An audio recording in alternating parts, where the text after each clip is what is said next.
Now, there's always something going on in the royal household, and this week has been no different. And each Saturday, I love to give you a rundown.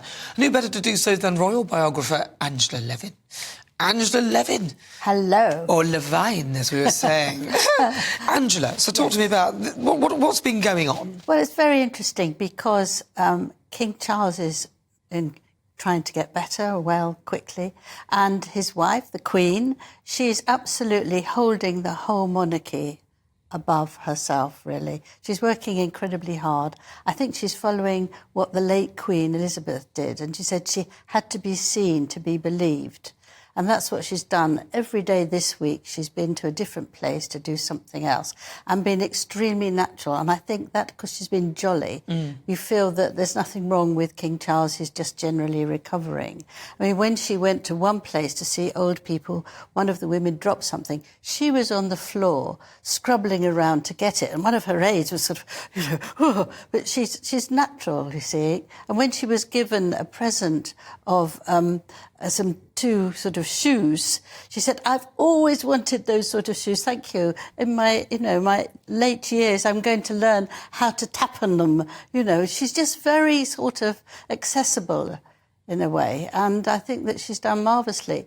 Princess Anne has done very well. She always does. But I think Camilla's 76. It's a jolly hard thing to do, and she's just worked really hard. She looks nice. She's smiling. She's laughing, and you think, she's doing absolutely the right thing.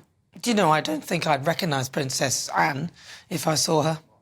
No, why not? I don't know, because she might get about a bit, but I kind of don't know what she looks like. Well, she doesn't really like the press to come with her, but she does the work. A lot of people feel that they should, and of course the Queen did want to make sure everybody knew where she was doing it. And but Princess Anne just goes off and she gets it done. But she works incredibly hard. She only does a very few engagements other than King Charles.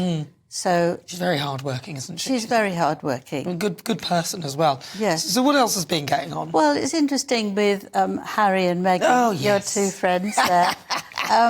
And one of them is that they came up and said they're really very concerned about children bullying or cyberbullying, and it's absolutely a terrible thing to do.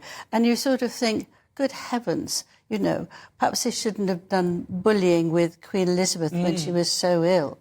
And those last few months of her life, many people have said that they were bullying her for money, for this, for that. Really? And yes.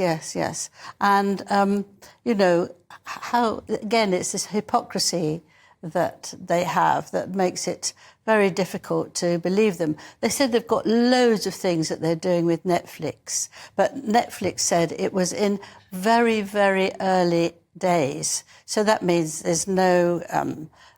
haven't got an idea exactly of the shape of it or the words, what anyone's going to say. But it's just, I think, to get them out of the problem they've had with the African problem that, the guys there, the guards, are actually raping and being very bad. Yeah. Well, obviously, Prince Harry was sort of like part of that charity, but he wouldn't have had direct sort of involvement, I don't think, so he wouldn't be aware of that, I don't. Well, he was told about it last May. Wow. And he did ask the CEO to sort of get on and do something about it, but nothing really has happened. So people in the Congo have really suffered in this. And I think they usually come up with sort of a load of things that they're going to do, but actually never anything in detail. Gosh, well, listen, that will rumble on. Angela Levin, always a pleasure. Thank you so much for talking to us. That's Angela Levin.